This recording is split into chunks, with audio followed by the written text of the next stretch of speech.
we need to learn how to be able to disagree and still collaborate, to find alignment where there doesn't appear to be harmony, and to actually recognize we as individuals have fragmented in a lot of ways to cope.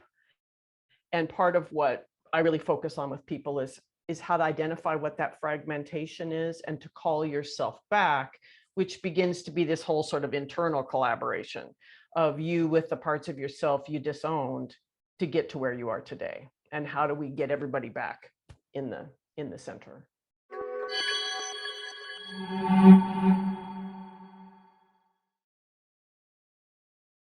Hello, everybody. Welcome back to the show. This is the Creative Collaboration Show. Chuck Anderson here, and I've got another amazing guest to share with you today. Today, I'm honored to be joined by Christina Pratt, and Christina is the host of the podcast, Why Shamanism Now? And she's got some amazing stories to share about that, some collaboration stories, and just some great tips and advice. And that's going to help you on your mission to build your business and get your message out there, make a bigger impact that you're trying to make out in the world. So we're so grateful to have Christina here. Christina, welcome to the show.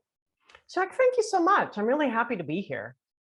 Excellent. Well, I'm thrilled to have you here. And so I introduce you as the host of the podcast. And I know you do so much more than that. And I know your story is amazing. And I'm not even going to try to do it justice. I'm going to let you introduce yourself. So let's start with your story. Who are you and what is your mission and what do you do? And we will build upon that.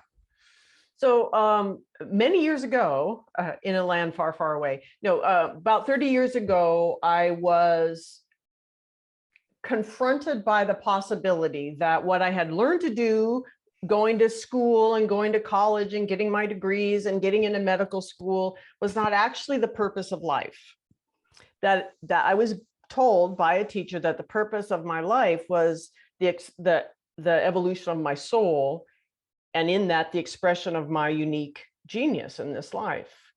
And I thought, okay, nobody told me that. I'm not doing that. So if that is the purpose of life, I need a massive course correct because I'm about to go to medical school and go way into debt.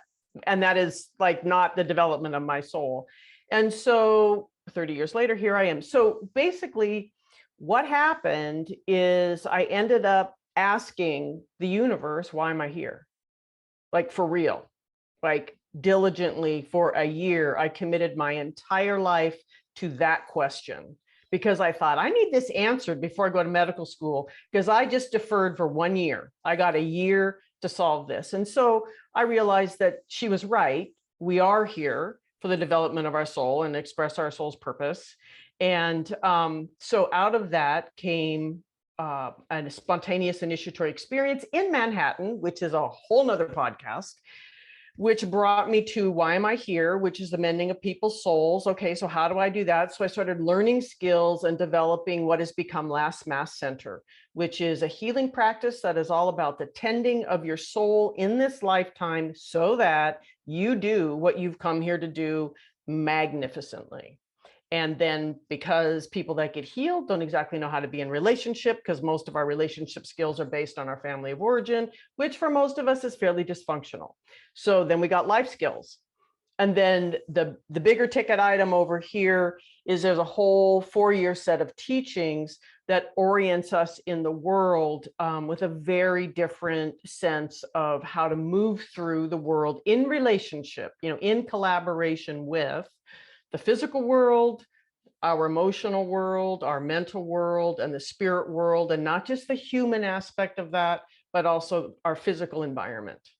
And then all of the energies that are part of how all that connects together. And I don't personally see that as woo-woo. Since I went to college and I studied hard science, I really see that in the way out on the edge, physics, mathematics people, and the way they're talking to us about how it is all connected. It is all energy, right? So that's how I see it. Yeah. I think you almost have to be pretending that we're not all connected to think that we're not all connected. And Yeah, pretty or much. maybe that's just my beliefs, because I learned a long time ago that we most definitely are. And I believe it. And actually don't consider it to be woo-woo at all. But some people might categorize it as that. But it's really the ultimate collaboration, isn't it? Because so many times when we talk about collaborations or partnerships, we're talking about one human to another human, collaborating with one another or partnering with one another. And that's great. That's the here and now. But there's so much more than that. There's such a bigger picture of spirit, guidance, whatever, that we are collaborating with in real time all the time. So I have a quick little story about that. So I was succeeding the way other people were teaching their things. I was leading retreats and moving people through these 4 years. And I was doing this for about 18 years. And I had a following, and this is back before email, right? So this was a while ago. It wasn't so easy to be connected. Anyway, the point is, bunch of people doing it. I was actually succeeding relatively well for an individual person doing this. And I was totally tapped out. I had become an event planner instead of this, the actual value of my business was my being a teacher in these retreats. And I'd show up exhausted from all the event planning. I thought, this isn't going to work. This is not sustainable, because I wasn't collaborating in the business. I was collaborating in the teachings and in the work, but I wasn't collaborating in the business. And so I asked, how do I fix this? What is the solution to this clear sustainability problem, right? The answer was community, which is profoundly unhelpful. But I was like, what? And over the years, we tried different versions of interpreting that answer. But what we finally came to understand is that the teachings needed to be supported in the world by a community in a way that's consistent with the teachings. So, which now that I understand that made sense. But the challenge of that is it meant I now went from being able to just do my own thing to having to collaborate with that community. Right? It was a huge challenge. And even though everyone in that community was going through the same set of essentially spiritual life skill teachings, believing the same things, committed to the same purpose, we could not get along. And so I think about these indigenous cultures that lived in small communities and were able to deal with conflict in a way we aren't prepared to do anymore. We have a very narrow idea of individuality and the value of our individuality in the world. And so I asked, what do we do with this? They said, well, y'all are arrogant and ignorant about this. And I went, oh, okay, well, that makes a lot of sense. Now I understand. So into that, you need to dial down that arrogance that you think you know what you're doing, because you don't in collaboration and community. So dial back, be humble, beginner's mind, go back to the beginning, ask questions. And there's a certain kind of ignorance, which is okay. You don't know anymore. So you need to learn. And that's when we realized that centering learning for every individual and creating an environment in which everybody is valuing learning. So even all of our most fabulous, scorched earth mistakes could be learning, and then we would hopefully not do that again. It just became part of the heart of that collaboration as community, is how do we create a space where everyone is welcome to be in their learning process. And so that was the first thing we realized, is we had to figure out how to be resilient and hardy people who could do that, which meant using the skills that were in the teachings. So it just kept being circular. But it's a big thing for us all to realize, as people that want to collaborate and understand we are all connected, we have largely lost those skills at this time. And so we need to learn how to be able to disagree and still collaborate, to find alignment where there doesn't appear to be harmony, and to actually recognize we as individuals have fragmented in a lot of ways to cope.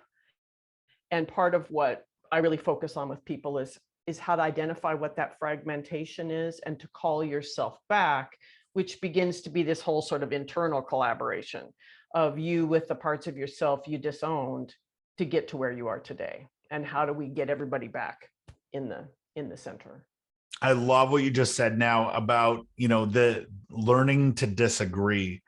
And, it just seems like so many people will cancel you or unfriend you or whatever if you don't think the way they do. And I have an engineering background, and I remember very early in my career, we used to sit around as a group of engineers and we would have a problem and we would discuss ideas and we would brainstorm. And we didn't call each other stupid because somebody's idea was different. We're like, that's interesting. Could that work? How could we take the best of your idea and the best of your idea and combine those together for the ultimate solution? And I loved that. And I think that's really what I think about when I'm collaborating with people. I'm like, how do I take the best of what you're saying and the best of what I'm saying, and let's do something really cool together with that, instead of, well, you're stupid because you don't agree with me. We obviously don't think the same way. So click, I don't want to hear from you anymore. Right. And it's sad. I totally agree with you. We need to get back to a point where we can see the disagreement for what it is. I think it's an opportunity to learn and, to come together in a new way. And Chuck, we learned this exact same thing you and your engineer guys did, right?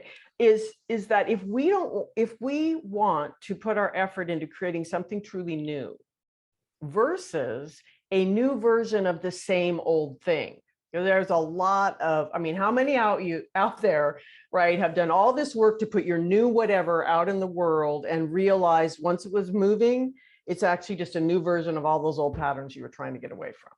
Like, we do this a lot. And if we actually collaborate in a way that I know the essence of my piece of what I think is part of what we need to do, and you know your essence, and there's another person who knows their essence, and we try to find this thing none of us understands yet, where all of the essences are actually included together, we create something none of us can imagine.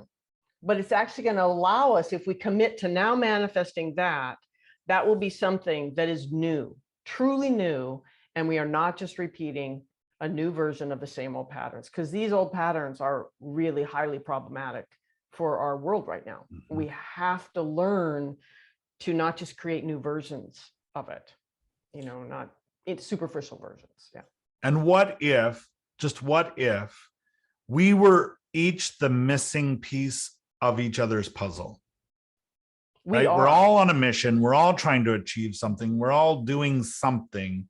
What if you are the missing piece I've been looking for, or vice versa, or both, and maybe even one step further, we were meant to do that together and to create this piece that wouldn't exist otherwise. I actually feel that the help that I receive, right, is saying that again and again and again, and pushing me out of my happy little introverted life into those collaborations, because I don't have it all, that we all have a piece of this puzzle, really, of how do we put it all together in a different way so that we humans can live in the world with all the other living things in a way that everyone is in a sustainable way of living together again. And I feel like we fall down in that ability to do our part in that. What is that magic that I bring that allows Chuck to do Chuck, right? And what is the magic you bring that allows Christina to do Christina? I think that we fall down in that, in not moving forward all the time and not actually looking back and saying, okay, how am I getting in my own way and why? Because from our perspective, we fragment in these 4 different ways, and that we individually need to fix that to be that thing everybody else is waiting for. And we, in some sense, can't be that thing until we have all of ourself coalesced into a whole. And we fragment by kind of marginalizing ourselves. The next level of stress in life that we adapt to is what are being called now dissociated selves. They're kind of out here watching, looking back. Some stay there, some sort of seem to move back and forth, but that's kind of like a weird, like a demilitarized zone of is it me or not me? But these are all within my sphere of influence. The third way that we fragment that is really problematic is when our parts of ourselves are so afraid they're going to die one way or another that they exit the sphere of influence, and then they move outside of time, because there's parts of our brain that don't log time, like our cortex logs time, but the rest of our brain could care less, right? So it goes outside of time and we lose it entirely. That creates a big hole in who we are and what we think we can bring, what we perceive we can bring. And so all of that is repairable if we can understand, but each with a different kind of tool or skill. And then the fourth way, which everybody knows about, but nobody really knows how to fix, is by just shoving things in the shadow, which is like this closet back here that you throw all that stuff in and then slam the door closed, right? And try not to go into, because everything's going to fall back out again. It's like, I don't want to go in there. So shadow is perceived of as this psychological fragmentation and dealt with very hard, arduous, painful processes through psychology, which don't actually usually effectively complete the process. But when we look at it just as how we fragment and how we repair the soul in this context of collaboration, and what happens when we as a group, as a community, are doing something together that changes what each individual is creating, when we're committing our resources as individuals to a collective effort. It changes what that effort can do. And what I've found is that this sort of shadow wound that we carry is really a collective wound. I shove things in the shadow because y'all out there told me that wasn't a good part of myself. Right. And you did too, because your people in your world said, no, Chuck, you can't be that guy. That's wrong. Right. And so we need to create this collective space for us to tiptoe around and go, oh, you can come out now and bring that aspect of ourselves back.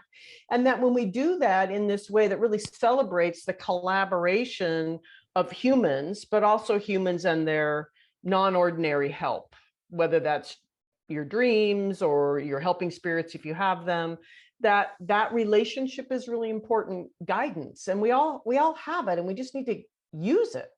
It's a collaboration that we are meant to be engaged in, that collaboration between myself and the non-embodied help that I have in this life.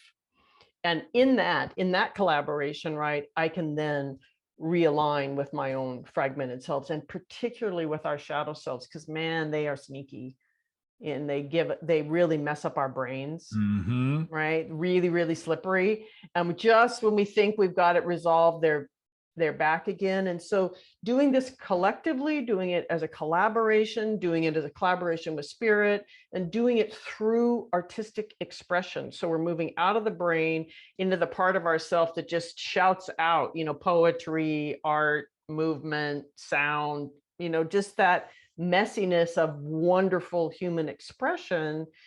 It allows another self out into that whole inner conversation that creates a kind of unity internally that we don't get when we're just trying to get there through our mind and talking about it and exercises in the mental realm. The mind is an awesome tool, but it just can't do everything. And certain things really irritate it, like crazy logic and love and, other people. Yeah. Well, if only we weren't so emotional about everything, right?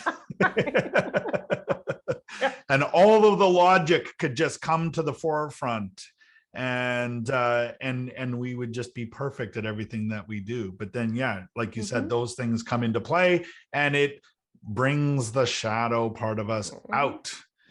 Right. And the what's important, back to the whole, this is how I got on this idea, was you're talking about what if we're that thing that someone else needs to do their thing, is what I feel is in the shadow from this work that I've been doing for 30 years with people, is the thing they need that they keep tripping over. They keep manifesting, then falling into that same pothole over and over and over again, is actually in the shadow. And it can be resolved in a way that energy that went into the shadow gets transformed into the ally that it was its original form, and then it starts supporting. It's an ally to that effort you're doing in the world. And so that's what made me think about that, is we have our own inner selves that are part of that collaboration to be able to do what we're supposed to do, which then allows me to do what I'm supposed to do for you and the listeners, and that it's all a big collaboration. Because like you said, we're all connected. I mean, we can't not be. Yeah.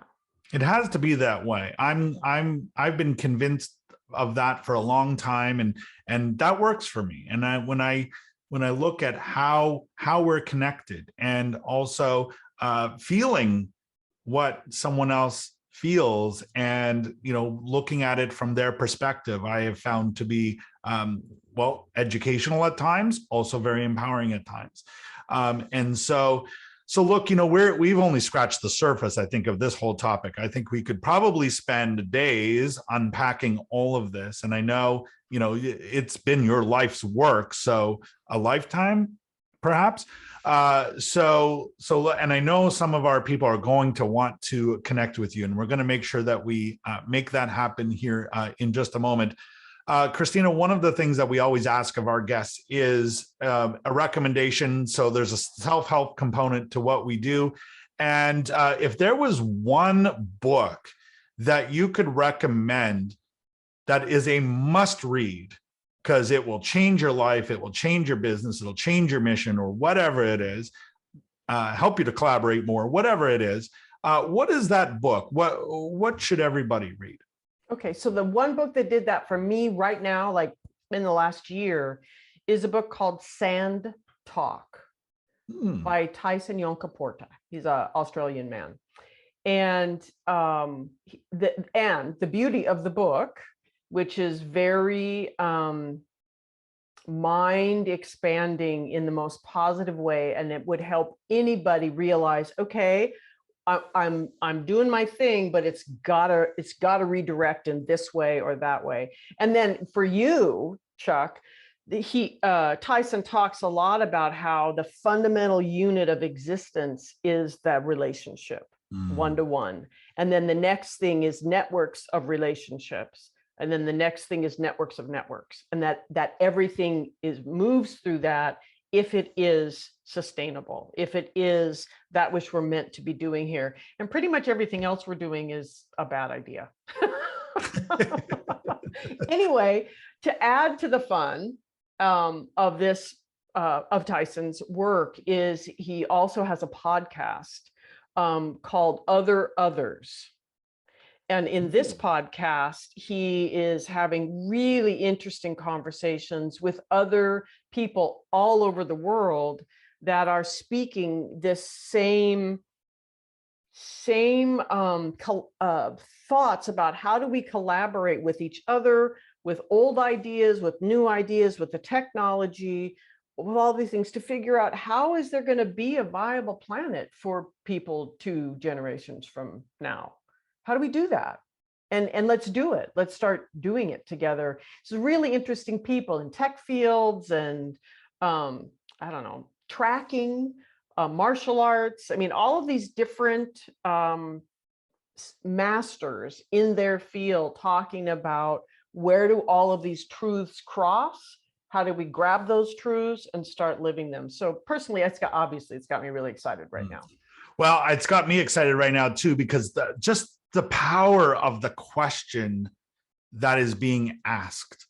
And if we all asked that question and we listen to the answers that come when we ask that question, and we shared that with one another, it would be amazing to see what could be created, rather than some of the the not so productive things that we're seeing going on right now. So I love that. It's going on my must read list. I'm going to read that really, really soon. And I'm going to put a link to it below this video and in the podcast episode show notes so that you can go ahead and check that out.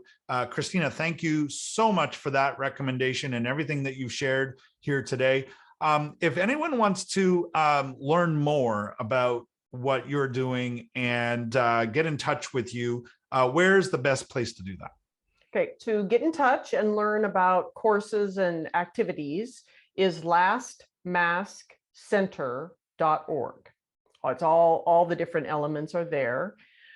If you just think, I don't know, let me listen to what she has to say, I'm not sure about her yet, then you can go to whyshamanismnow.com.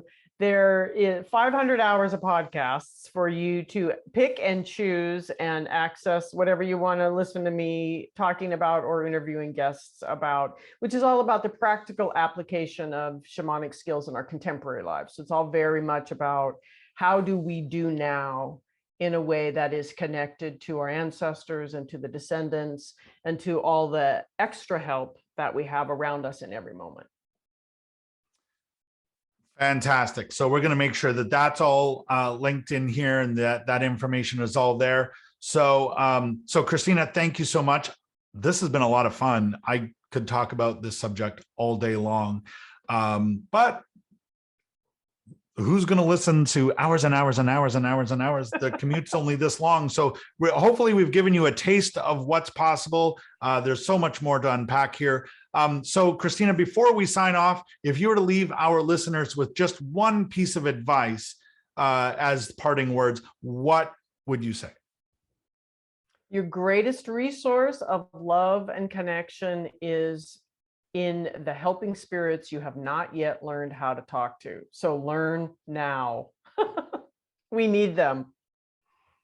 Fantastic. Well said. And please, please, please do that. So Christina, thank you so much. Do check out Christina and get in touch with Christina. Her link is beneath this video or in the podcast episode show notes. And, check out what you have so much to learn from her. I mean, it's been amazing here. So go ahead and do that. And then make sure you join us for the next episode. We'll have another amazing guest here real soon. And until then, go out there and be awesome.